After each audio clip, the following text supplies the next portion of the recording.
On June 13, 2026, at 2014 UTC, a magnitude 4.8 earthquake struck beneath the northwestern rim of a caldera buried under 850 meters of glacier ice in the center of Iceland. Within hours, roughly 400 more earthquakes followed, 6 of them above magnitude 3, concentrated in the same narrow section of the same caldera. The Icelandic Meteorological Office raised the aviation alert to yellow before 1 in the morning, and the source of the entire swarm, confirmed by monitoring data, was magma. Not tectonic stress, not settling rock, magma actively moving beneath the largest and most powerful volcanic system in Iceland. The volcano is called Bárðarbunga.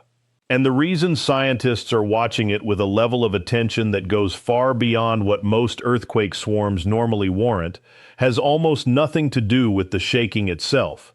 It has everything to do with what is sitting directly on top of it. Bárðarbunga does not rise above the landscape like a typical volcano. It hides beneath Vatnajökull, the largest glacier in Europe, a sheet of ice covering more than 8,000 square kilometers and reaching nearly a kilometer thick in places. That glacier is the reason the real threat from this system is not lava, not ashfall, and not the earthquakes that have been intensifying all year. The real threat is what happens when molten rock meets a billion tons of ice. And that is the part of this story that most people scrolling past a headline about an earthquake swarm in Iceland are not going to hear anywhere else. If you want this kind of grounded, evidence-based breakdown every time a geological event like this develops, subscribe now and turn on notifications. Let me walk you through exactly what has been happening beneath this glacier and why volcanologists are paying closer attention to Bárðarbunga right now than at any point since its last eruption ended in February of 2015.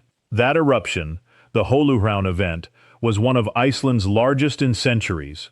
Magma drained laterally from the Bárðarbunga caldera along a subsurface channel called a dike, traveling roughly 45 kilometers northeast before breaking the surface at Holuhraun and pouring out as a massive fissure eruption.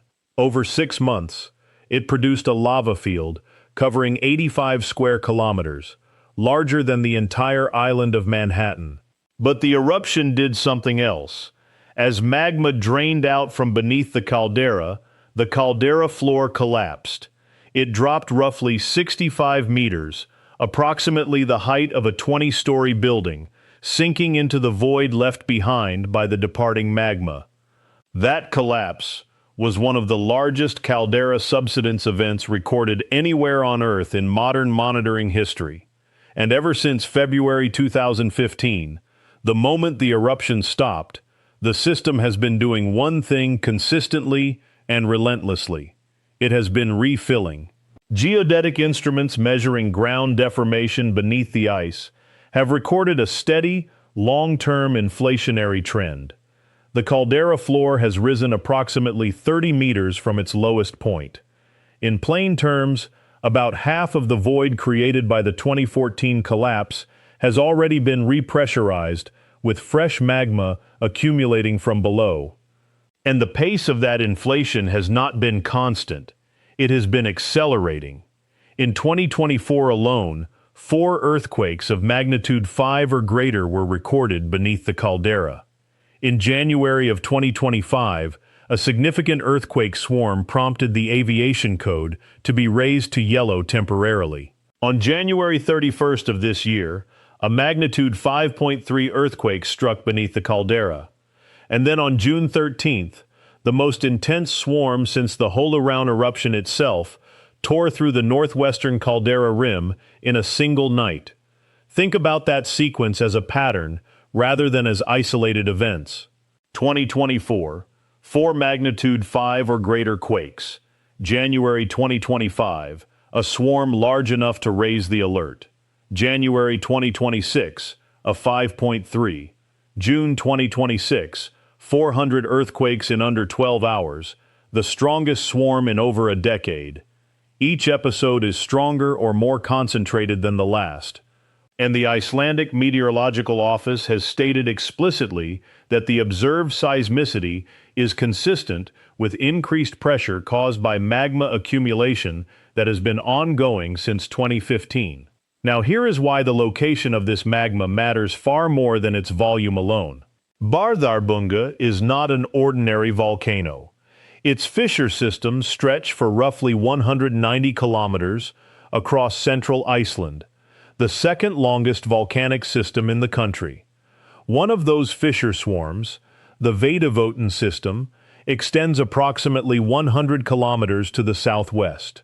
The other, the Trollagígar system, extends about 50 kilometers to the northeast, reaching almost to Askja, another major Icelandic volcano. Those fissure swarms mean that when Bárðarbunga eventually erupts, the eruption does not have to happen at the caldera itself. Magma can travel laterally underground for tens of kilometers before reaching the surface, exactly as it did in 2014 when it drained northeast to Holuhraun. The eruption can surface in places that do not look like they sit on top of a volcano at all. And that lateral reach creates a range of possible scenarios that makes this system exceptionally difficult to predict and exceptionally dangerous to plan around. But the single most critical variable in the entire hazard profile of Bárðarbunga is the ice. If an eruption initiates beneath the glacier itself, inside or near the caldera, two things happen essentially simultaneously, and both of them are serious. The first is explosive interaction between magma and meltwater. When molten rock at roughly 1200 degrees Celsius meets ice and water, the result is not a gentle melting process. It is a violent steam-driven explosion that fragments the magma into fine volcanic ash and hurls it high into the atmosphere. This is the exact mechanism that produced the infamous ash cloud from a neighboring Icelandic volcano in 2010 that grounded flights across Europe for weeks. Bárðarbunga is a significantly larger and more powerful system. An explosive subglacial eruption at Bárðarbunga has the potential to produce ash emissions on a scale that would dwarf that earlier event. The second consequence is water. Enormous quantities of it. When volcanic heat melts glacial ice rapidly, the meltwater does not sit politely in place. It collects beneath the glacier, forming a subglacial lake that grows until the pressure exceeds what the ice dam can contain. Then it releases, all at once, in a catastrophic outburst flood called a Jökulhlaup. Take a moment to picture what that actually looks like. A wall of water, ice, rock, and sediment, surging down river channels at speeds that can exceed 40,000 cubic meters per second, scouring everything in its path. Jökulhlaups from Bárðarbunga eruptions have been documented repeatedly throughout the geological record. Research presented at the 2026 European Geosciences Union General Assembly in Vienna correlated at least 16 separate glacial floods to Bárðarbunga eruptions between 6,300 and 4,100 years ago. Some of those floods were large enough to carve the present-day canyon of Jökulsá á Fjöllum, a gorge stretching over 100 kilometers north of the glacier. These were not gentle river floods. They were landscape-altering events.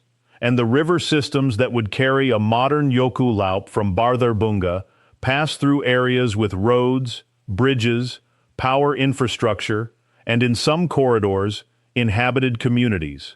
A subglacial eruption at Bárðarbunga would not give residents downstream the luxury of watching lava approach slowly from a distance. It would send a flood, and the flood, unlike lava, moves fast. Now, whenever seismic activity escalates at a well-known volcano, particularly one with a dramatic name and an ice cap on top of it, the same cycle of claims begins circulating online. The volcano is about to have a catastrophic eruption. The government is hiding how serious it is. Iceland is about to experience something civilization-ending. Let me be direct about this. because the actual science is more interesting than the panic. Bardarbunga is not about to produce an extinction-level event. It is not a supervolcano. Its eruptions, while powerful and sometimes very large by Icelandic standards, are basaltic fissure eruptions and moderate explosive events, not caldera-forming mega-eruptions. The largest known lava flow in the entire Holocene anywhere on Earth, the Þjórsárveran flow, did originate from the Bárðarbunga system roughly 8,000 years ago, and it had a volume of more than 21 cubic kilometers. That is a staggering amount of lava.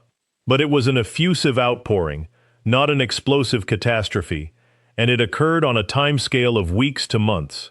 The honest danger here is not a Hollywood-scale volcanic apocalypse.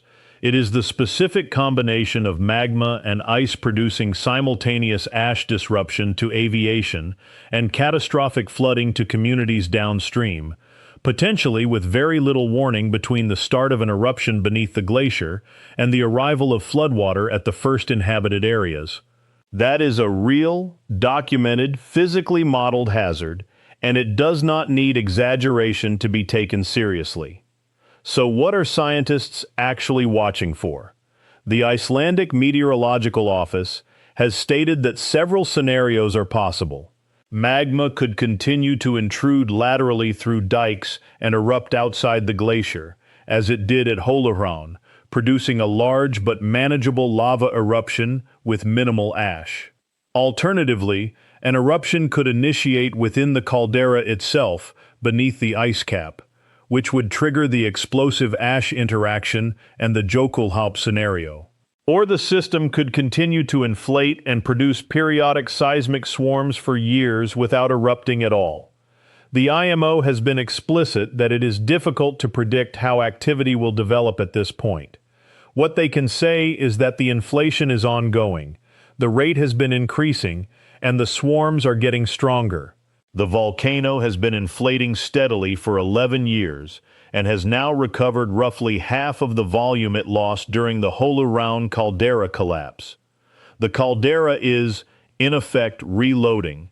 Whether that reload culminates in an eruption this year, in 5 years, or in decades is something the instruments cannot yet tell us. What they can tell us is the direction.